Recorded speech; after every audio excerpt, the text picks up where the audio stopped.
All right, what's up? We're live and ready to go. Got those tweets fired off. Justin, man, how you doing this afternoon? I'm doing well. It's a gorgeous afternoon, sun shining. We got a nice little afternoon game about to start, and then we got a great slate today. I think we're going to have an interesting conversation. It is one of the more on-market days that we've seen, kind of similar to yesterday, but very excited to go over it with you. How about you? How are you doing today? Doing well, definitely. Mostly on market again, as you mentioned. Had that one pretty decent sized edge this morning that after we bet it was erased very, very quickly. But we'll talk about that as it is the first game of the day. But yeah, overall, mostly on market. Might be a few instances kind of like that raise yesterday where you can take a sharp stance or take a strong stance and come up with an additional play or two. But mostly on market so far. But definitely excited to dive in the games and see what we can uncover. Yeah, me too. Real quick, I had a heartbreaker last night on those Cardinals in the over. Not always fun, and then the Red Sox got destroyed. And I think that's a good sign for the Toronto Blue Jays. I did actually take a future on them at the beginning of the season to win the division, so not too upset about that. But not a great loss for the Red Sox last night. It just looked ugly. Yeah, no, definitely not good for them. All right, let's look at the first game. We could talk about it for a few minutes before the first pitch. Chicago White Sox, Minnesota Twins continue their long series here in Minnesota. This is one I had a play on, gave it out on the Sportsline Early Edge this morning. Got to it at over 8.5 minus 110. We're now sitting over 9 minus 110. Thought we might see this approach minus 120 on the 9, maybe even 9.5 at plus money. Hasn't quite got there yet. Still a chance with 30 minutes left. But any thoughts on the game other than I think you probably agreed with where I was at? But anything that stands out for you in this one? Nothing really stood out. I think probably this is a good Twins bet day. I know that sounds a little risky. White Sox have really been nice, but this is a travel day. This is a travel day, so that's a big deal. And I do think that the White Sox are. Who do they got tomorrow? They're going to be playing the Yankees, so they're going to New York tonight.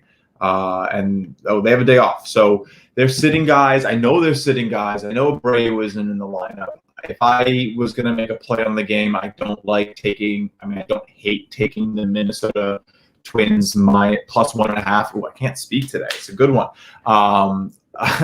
But yeah, plus 1.5 on the Twins seems like a decent bet. It's minus 145, but I think the Twins probably win this one. And if you really want to, go for it, the sharp side is the Twins today. Love the over. Still will take it at 9. I got that little quote on the early edge. You're not really losing that win condition, right? So 9 just means you push when we win. But it's like, oh, dang, I should have got it early, but you didn't lose money. So, it's still not a bad wager. So, yeah, I'm with it. Yeah, no, I was glad you pointed that out. There's a big difference between adding a loss condition and not losing, and not having the win condition. So definitely like that you pointed that out. I'll briefly mention for those of you that didn't watch the early edge. I know almost everybody here probably already has, but really strong hitting environment, positive VMI for both teams. Mentioned that it's relatively difficult for the White Sox to even get the positive VMI in Minnesota. That's how good the hitting environment is in Minnesota, which is a little unusual for this in the season. 73 degrees, 75% humidity, low air density. Look, Shoemaker, have some major concerns. 396 expected weighted on base average. Giolito, I think that everyone's kind of figured out that pitch arsenal just a little bit. Wouldn't shock me if he struggled once again in this spot, unless he is just absolutely on with the changeup. That's what's going to determine whether he's giving up 2 earned runs or 6, in my opinion, in this one. So, next game, you want to talk about the Rockies Padres? I think you had a tweet or something out there early this morning on this one. So the Rockies have just, been awful on the road. Everybody knows that. And last night they weren't. We were talking about Blake Snell. He wasn't bad. I mean, look, keeping a team to 1 run through your outing is never going to be something that you're going to complain about. But the San Diego offense didn't back him up, and it looks like they might have a chance to take this game tonight if that momentum shift kind of continues.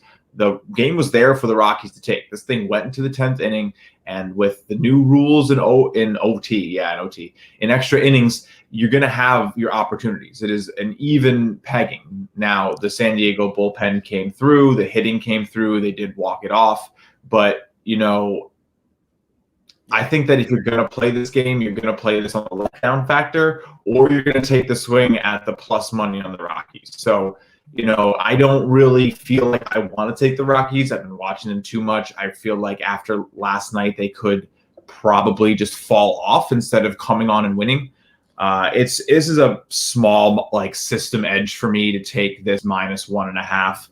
The line you're getting right now, I gotta see. The line you're getting right now isn't bad. I mean, the money line's approaching 300, which is crazy. You're getting -125. I think I got it like -110 this morning. So I wouldn't really touch it now. But I do happen to think that this might hit 300 before first pitch. Yeah, I think we do see some of that. I think a lot of it also has to do with Fernando Tatis. He's been upgraded to questionable. This line indicates that he's probably going to end up playing here. I mean, it's moved 30 to 35 cents this morning. So some of that is just, simple buying on the large favorite, but a lot of it's going to be because of Fernando Tatis. So I would go ahead and say he's going to play in this one. Yeah. I mean, this will be in our donkey parlay, right? The Padres are expected to win this game. Chichi Gonzalez is not exactly a pitcher that you fear. The Rockies still have a negative VMI coming out of the Rockies, coming out of the mountains, and it could be another rough day for them. And they haven't really scored much in this series, so why would you expect them to just blow up today, So a Rockies team total under could be a lean. Padres -1.5 is a lean. And even Padres, if you want to play at F5, that's probably not the worst idea either. Yeah, I won't be playing it, but look, you can if you want to play if you want to play the run line as close to even money as possible. I don't hate the play. I don't hate the play, but certainly not going to show any edge in the model with that price now for me. Right. Next game, let's see any other. Let's highlight some big moves. It is a pretty big slate. I'm going to look for other big movements. The Braves game. Do we have a pitching change in Braves Mets? I want to say we did. No, we did not. There's a massive movement in this one. Charlie Morton on the mound against David Peterson. We've talked about how bad the Braves have been against left-handed pitching and how I personally continue to tell you it's not going to continue. It has continued so far. They've been downright awful against left-handed pitching.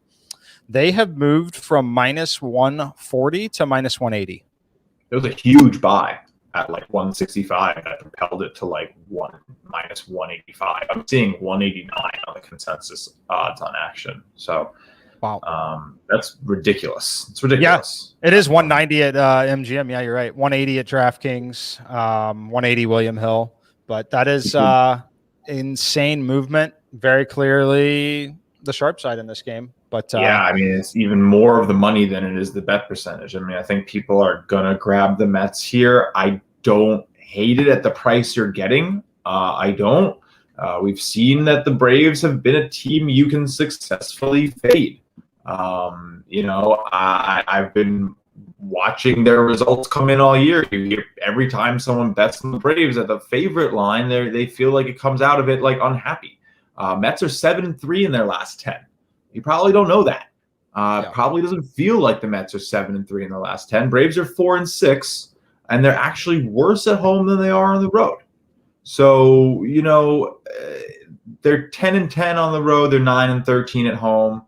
I think if anything, you probably take a Mets run line here to play it. Braves are awful at home on the run line. If you had to guess, you definitely wouldn't guess 4-18 on the run line at home for the Braves. So that's bad. That's bad. This is not a spot I'm paying the price to take the Braves. I'm probably going the other way. I'm probably buying the Mets on a +1.5 run line at only -137. I mean, that is not a steep price to pay to fade the Braves and get a run just in case this divisional matchup comes down to one run, you win. So That's how I do it, but I'm not playing it. Yeah, so I think that my take on that one, if you feel like you liked the Braves and you want to have a play on this game somehow, I personally don't hate the over at 7.5. I think that if you think the Braves are going to do their thing, like the market seems to indicate, you've already obviously missed your buying window on that. Like you're not paying minus 190 for it in a game that opened at minus 140, unless for some reason you're simulating games and you're telling me this line should be minus 220. Which I don't think that there's anyone out there in the world that's doing that or saying that. Model at that point, I'd question the model. Right. So I think that if you missed the boat on the Braves and you still want to play it, I think that one of the better plays here is going to be the over 7.5 if you want to get something down on this one. The total is a little low. For what we've seen out of Morton a little bit, he hasn't been as sharp as I frankly have been betting on him to be. David Peterson is definitely someone that I'll pull up his expected numbers here, but definitely not someone that I would be intimidated by. Yeah, 349 is the expected number. The expected slugging is still over 450. Look, I think that I get why we're seeing some of the action on the under. We have wind blowing in at 12 miles per hour. Still going to be a relatively neutral hitting environment for Major League Baseball, right? Like, yeah. It's such a strong environment. Go ahead, bud. Sorry. It is definitely such a strong environment. And you have the Mets who are basically trash at home and have produced most of their runs on the road. And again, this is just looking at numbers very quickly, but it seems to me that the Mets are 13-20 on the OU for the year, but home and away at away, they're 11-9. So they've been scoring more on the road than they have been at home. We've already talked about this whole idea of Truist being a good hitter's environment. It's a good hitter's park. It always ranks in the top 10 or 15 in the hitter's factors, especially on home runs. Both these pitchers have a propensity to let some runs in. I don't really think that David Peterson is the type of lefty that you're going to see the Braves continue to struggle against. I think that's what the market is saying, that he might be the guy where, all right, this is that get right spot against the lefty for the Braves. It seems what everyone is betting on. But Morton hasn't been all that either. So, yeah, I'd go over.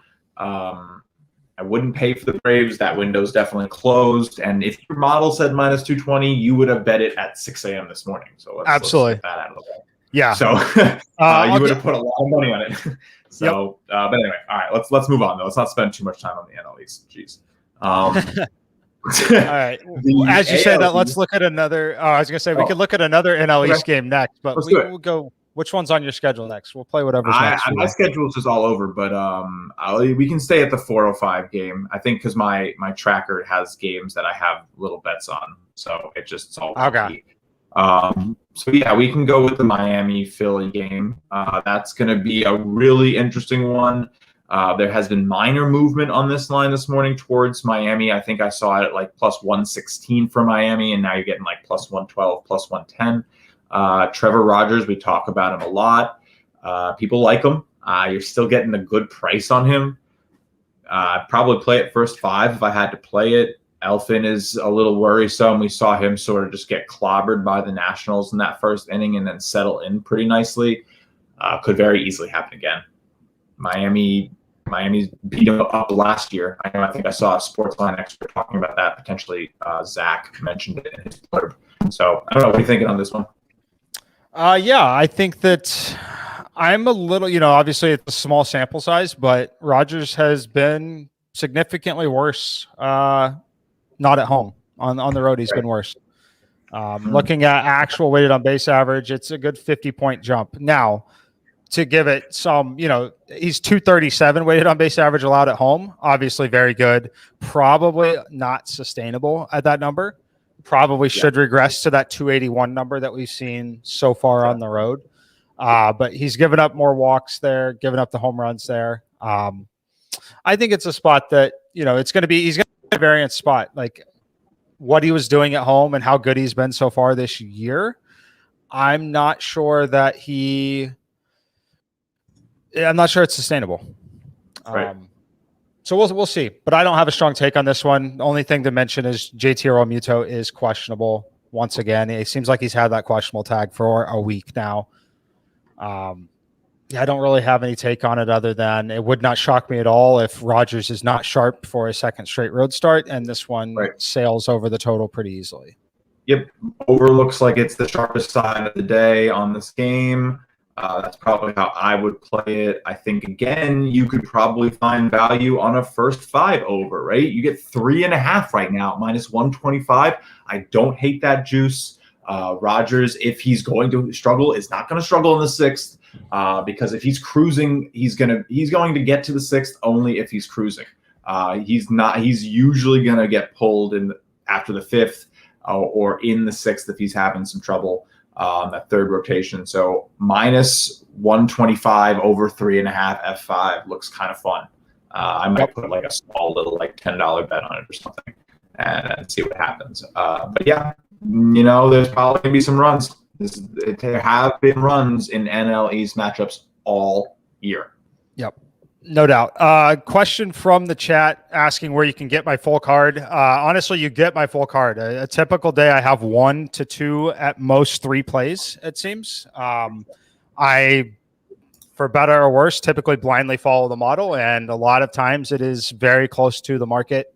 We'll play and hammer the edges that we have, but they do not appear like.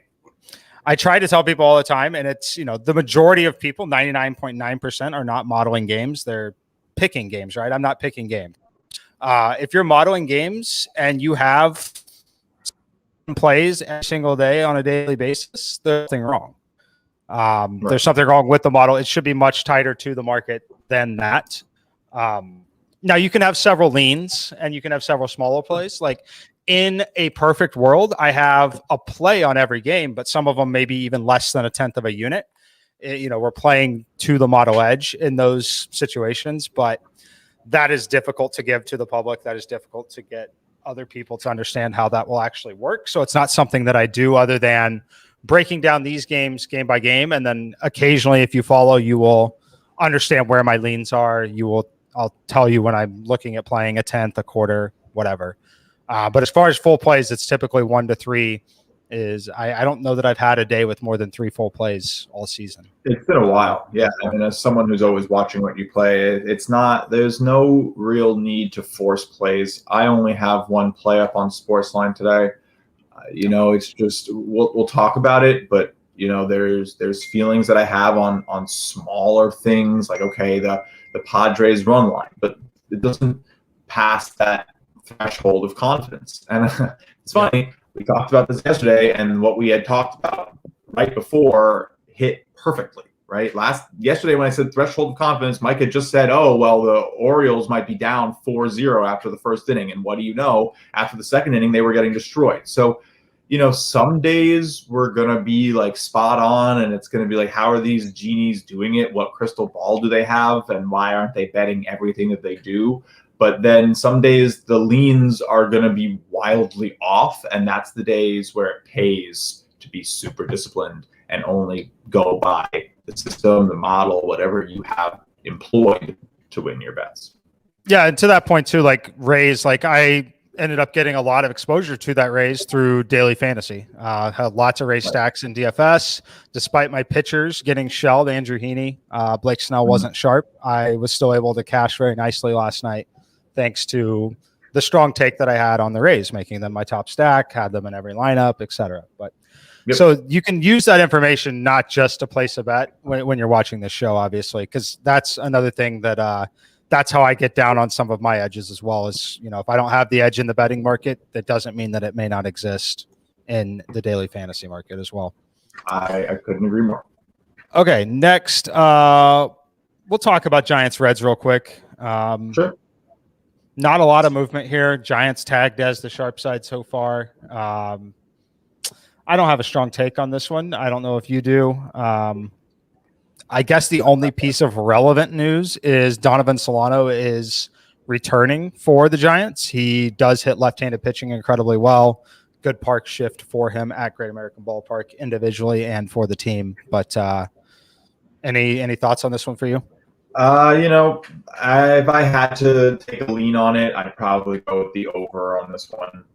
It doesn't really seem like I would play either side of the spread. You'd have to be very confident in the Giants. This Reds team can play. They can play in their ballpark. You kind of don't know what you're getting from them right now, especially being a team that had just played in Colorado, which I feel like I'm going to talk about all year. But, they're settling in. So you could see them sort of hit really well today. You could see them hit really well tomorrow or Friday when they keep playing at home. If they are, they're staying at home for a series with the Brewers. I would be shocked to see their bats starting to pick up and things starting to fly. So I don't know if I love over 8.5 though. You might want to try to go play it from like the Cincy side. The team total side is lower for Cincinnati. You can get over 4 and push at the 4 rather than getting 4.5 for the Giants and inviting a loss condition, right? So Again, nothing crazy here for me. Probably a pass, not even a strong lean, but the only real value I'm seeing is on that over. Yeah, I think that's probably where I would be as well. One more quick peek at the weather. I mean, I'm mostly on market with it, to be honest. But did you see that our favorite VMI site has realized that VMI is catching on, and that as of I think a week from tomorrow, you're going to need a site membership? Nice. I love that. Yeah, it's a big deal. I love it. They that's what you should do, right? When your research becomes part of the zeitgeist for baseball betting, you better put it behind a paywall. I made my account and I paid this morning. I'm here. I'm here for their research. It's $20 for a year. It's the same price as Ken Palm. Why would you not take the resource? So that's baseballvmi.com. Anyone can use it. So great, absolutely fantastic resource. I like to combine it with a few other things. All right, next one. Another one where we have that huge wind element. Boston at Toronto, winds blowing in around 20 miles per hour in this one. Other than that, extreme hitting environment, 85 degrees, 50% humidity even, which is pretty rare for this particular park this early. Usually it's hot with a little less humidity. So that number's creeping up. It's a pretty decent, meaningful, positive VMI for Boston, which you don't see a ton when they're on the road. But no, never. Any thoughts on this one? I think I have some thoughts on it, but I'd like to hear yours first. I think people are going right back to Toronto tonight for the sweep. It looks like there's a movement predictor for me that Toronto is going to jump another 3 to 5 cents. So if you really wanted to grab them, this is probably the time. I think they were like minus 116 this morning when Zach gave them out on the show. So anyone who followed his picks, Zach's been picking really well. He's one of the hotter experts right now. You're probably not mad on your 10 cents of value. The line opened minus 115. So, this is an interesting one. Public seems pretty split. Red Sox are a great team. You can get the total at 9.5.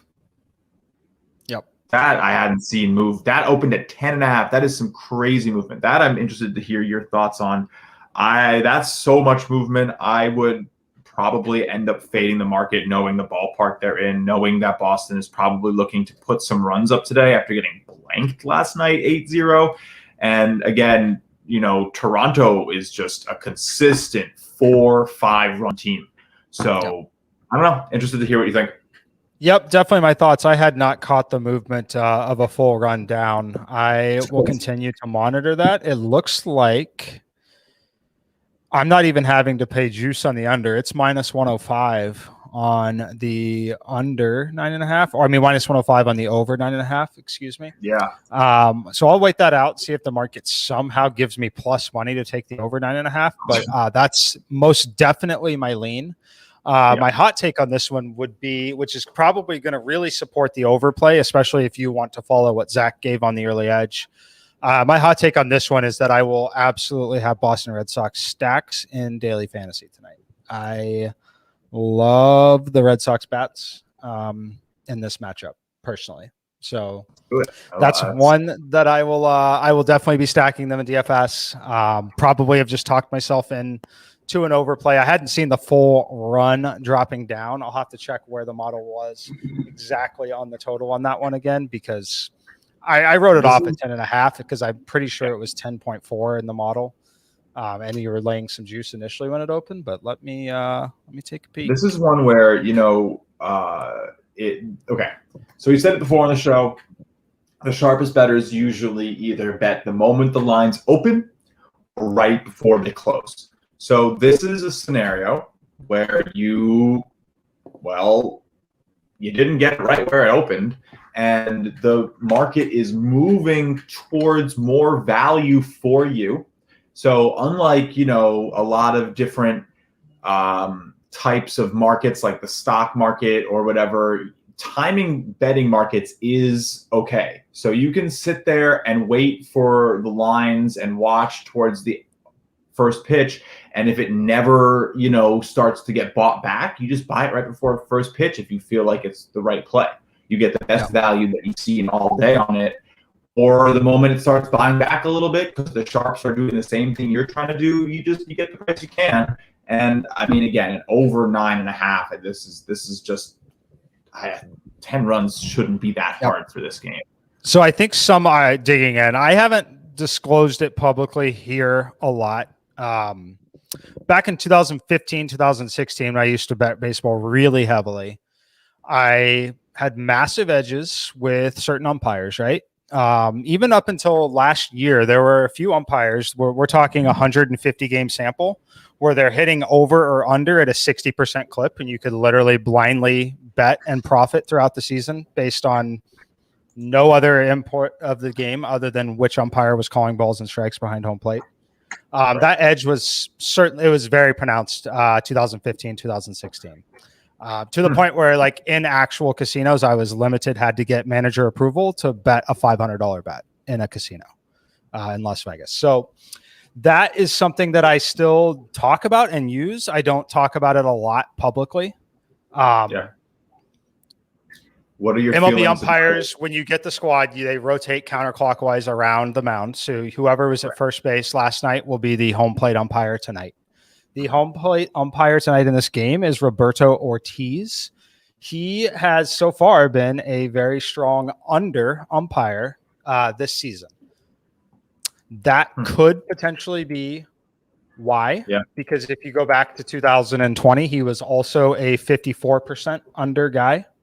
I'm going to still play the over in here. I've talked myself into the overplay, looked at the model here. The number is 10.3 is the median number, which is why it was very easy. Avoid the game, ignore it when it opened at 10.5.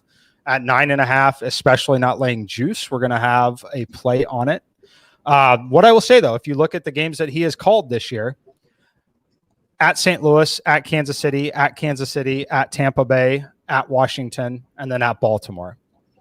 The ones in Kansas City were early April games where it was a lot cooler, right? Mm-hmm. The most recent game was in Baltimore, 5-15 with the Yankees there. That one had 10 runs, went over the total by a run and a half, right? I do like this over spot for him. This is a totally different environment. I'm going to trust the model there. I don't agree with some of the market movement we've seen. I'm looking for every possible signal that we could see here. And I think that this is moving down a little bit also because of this umpire situation, is has been an under ump in the past, but I don't think that it's enough to scare me off of it. Yeah, I don't disagree. I have two questions for you. One, I think, is one I have, and I'm sure people will share it as well. Do you, the numbers for umpires, do you build that into your model? Do you use it a little bit separately? Is that something that, is calculated in, or is it something like, it's something that's totally on its own? It's on its own a little bit because I don't have the feed for it. So I will have to manually go in and add umpire information. So the first game of the series, we typically won't have it until right about game time. Obviously, after the first game of the series, it's incorporated when I look at the numbers there. But It is definitely something that I do manually on a case-by-case basis. Okay. I'm not making adjustments for something that's showing 0.5% towards the over or under on this. I'm looking for more meaningful long-term trends, which is why I want to look at like 2019, 38 games, 53% to the under for him. 2020, only 13 games, but 54% to the under. And then again, very similar pattern happening here. Once you start approaching 50 plus games with, 3 to, more than the break even point, that's when it's something you'd start to notice. Yep. That was going to be sort of my next question, is sort of when, the sample size or what the edge sort of looks like. So thank you for answering that for me and everybody else. And then finally, quickly, we have a question from Twitter. Michael Warren asks, thoughts on inning one bets to score, been hitting more than 50% last 3 days. Any reason to think correction and change is going to occur? I think that in general, the small edges from day to day there will be in terms of the weather. So you can look and see, do we have a lot of great air density across the country? Do we have a lot of wind blowing in? We do have a bit of wind blowing in today overall, but there are enough poor pitchers on the mound that I most likely would continue to play the run in the first inning if that's something you want to do. But I'm seeing it as essentially the underdog side of almost every game today, except the only one where it is not the underdog side is, oh, no, I lost it. No, it's the underdog side for every single one. Oh, yep, except for, which game is this? Boston, Toronto. So the one that we want to take the over in. Yeah. Yeah. So good news for us, but every single other one is either even, plus money, and or at worst like minus 105 in Chicago, White Sox, Minnesota, at least on my local book. So I'm only going by what I see, but they should still be the same favorites to not favorites. That shouldn't change. But yeah, I tend to agree with you. You probably want to go case by case. I don't know if I'd go play it in the Burns matchup tonight. Because you're sort of sitting there, you're betting against something that's really tough for the Kansas City Royals to do. Is it the batters that have the best chance to do it? Sure. But you still got to sort of look into the metrics and who you're pitching against. And I don't know if I do it against Scherzer too much, but if you really like whoever is pitching against him tonight, okay. I don't really necessarily know. Oh, it's going to be Arrieta. So, yeah, maybe you want to take it, even though because it's going to be juiced in the other way. But yeah, I think they probably still keep returning positive money because they're the underdogs. Yeah, definitely. As long as you're getting underdog value on it. I haven't pulled it up. So I personally, I actually like the run in the first inning in the Cubs game, even with Scherzer on the mound. He can give up his fair share of fly balls, 15 mile per hour blowing out at Wrigley Field. Ooh. That with the air density you're looking at there as well, I mean, it's literally a situation where a routine fly ball can and will sneak out of that ballpark tonight.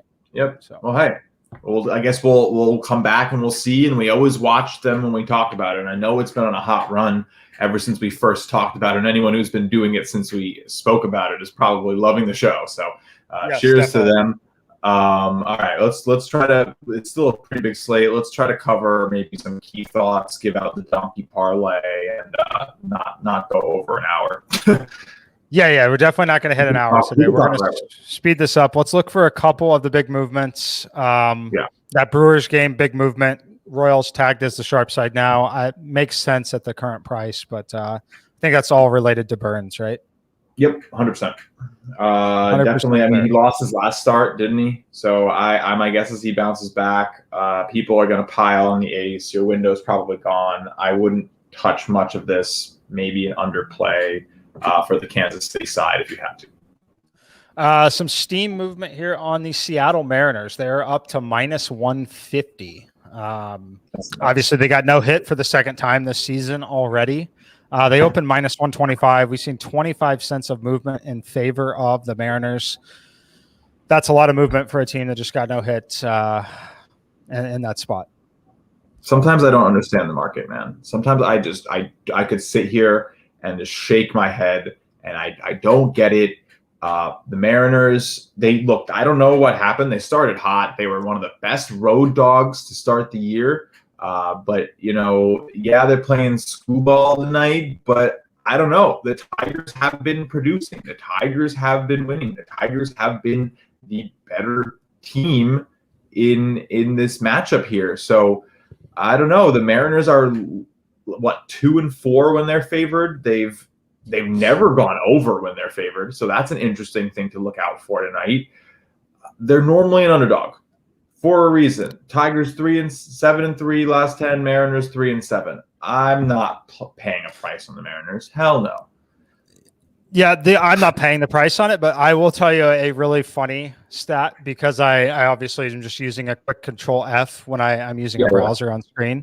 And I looked for Screwball there in the batted ball data.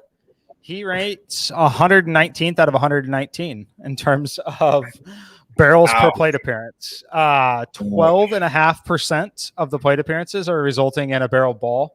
The next worst in Major League Baseball is 9.9. The next worst is the guy we're picking on with the over today, and that's Matt Shoemaker. Oh, God. So, I mean, if the Mariners are going to be able to hit anyone and get runs on anyone, it's got to be this guy, right? Yes, if they cannot put the ball in play at least, make some contact. Let me pull up where his expected numbers are. It's in terms of expected weighted on base average, he's 276 out of 283, and that is a 395 actual weighted on base average is better than his expected 408. Yep. I don't know how he has a job. The expected slugging percentage is 600. Oh my God. This is pretty bad. I don't think this is a play for him. I don't really think he has too many pitches that he can use to get people out or produce positive results. His fastball, when he's away from home, is yielding a 304 average, and the reason that he isn't destroyed, and this is ridiculous. The batting average on balls in play on his fastball is 188. So it's still a 304 average, but somehow the batting average on balls in play is 188. So I don't even know how that's really possible. He's an extreme fly baller. He's a home run machine. Batters do not chase against him. He has a low whiff percent. Maybe a Mariners team total over on the game, but I don't want to touch this football. Yeah, I'm not playing the game. It's just very interesting to note, and I think the market is kind of reacting accordingly. I mean, there's obviously always that thought that they want to back the team that just got no hit. I mean, we've seen that narrative be released out there from time to time, but so maybe a little bit of that. Anything else that stands out on the slate? I guess the other lean I would give that we already talked about the game a touch maybe was the wind blowing out at Wrigley. Good hitting environment overall. Even though Max Scherzer is on the mound, I lean over in that one as well. I think that game has come down another half a run on the total, which is to a point where it's now a value bet for me. Is it? Oh, wait, no, it's down to for some reason I thought I was getting 8.5. I think it's still 9 at William Hill. It might be 8.5 somewhere else, right? Yeah, I think you can get it on a couple books. I think the consensus is still there, but I don't know. Okay, so yeah, if it gets to 8.5, we have a play on the over in the Cubs Nationals game. At 9, my median number is 9.3 runs in this one. Enough for a little lean at this point, but looking for that 8.5 number if that gets hung out there anywhere. Yeah, I definitely have consensus at 9 still. Okay. Really quick, I'm seeing some interesting movement on the Angels game. People are trending towards the Indians. They opened at 115, and it looks like it looks like they're at 104 now. So we've seen about 10 cents of buying on the Indians today, which makes a lot of sense. I do think that they're probably the sharper side.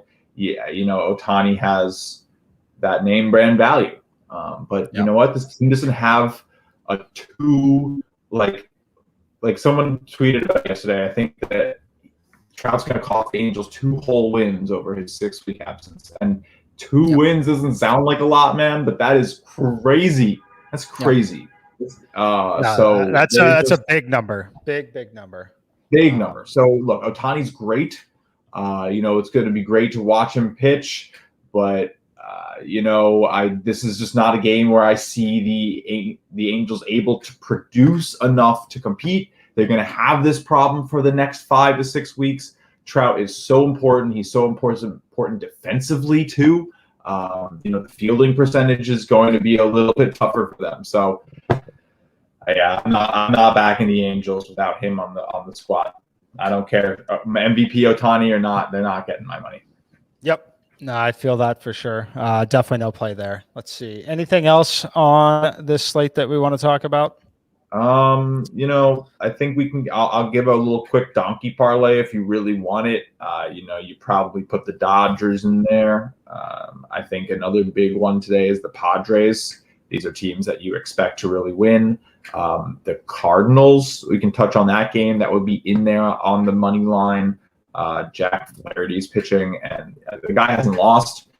Every game that he's played, the Cardinals have won by more than one run. So this is my play on the day. I'm taking the Cardinals on the run line. I got it this morning at a pretty nice price, -105. I've seen 10 cents of buying on it, so I'm not really too upset.